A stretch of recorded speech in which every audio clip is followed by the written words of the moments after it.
Mafia চক্র দেশকে বিদেশি শক্তির উপর নির্ভরশীল ও ঋণের চক্রে আবদ্ধ করে গেছে। 2 দশকের ফ্যাসিবাদের পতনে গণতান্ত্রিক রাষ্ট্র গঠনের সুযোগ তৈরি হয়েছে, তা হেলায় নষ্ট না করার আহ্বান তারেক রহমানের। নয়াপল্টনে মহাসমাবেশে ভার্চুয়ালি যুক্ত হয়ে এসব বলেন তারেক।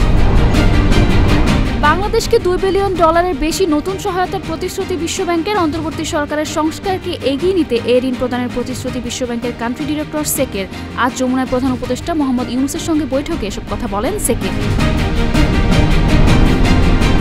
জনগণ নির্বাচন ও ক্ষমতার পালাবদলের জন্য গণ অভ্যুত্থানে অংশ নেয়নি, ফ্যাসিবাদী ব্যবস্থার নির্মূলের জন্য অংশ নিয়েছিল মন্তব্য শ্রম উপদেষ্টা আসিফ মাহমুদের। আর এখনই রাজনৈতিক দল খোলার কোনো অভিপ্রায় নেই। দুপুরে রাজশাহীর তেরখাদিয়ায় এসব কথা বলেন আসিফ। মাজার ভাঙ্গা ফৌজদারি অপরাধের সমান, নিজ হাতে আইন তুলে নেওয়ার অধিকার ইসলাম কাউকে দেয়নি মন্তব্য কবি ফরহাদ মজহারের। মাজার সম্পর্কে নেতিবাচক তথ্য ছড়াতে কিছুটা হলেও সেকুলাররা দায়ী। দুপুরে হাইকোর্টের মাজার গেটে গণপ্রতিরোধ যাত্রার শুরুতে এসব কথা বলেন ফরহাদ মজহার।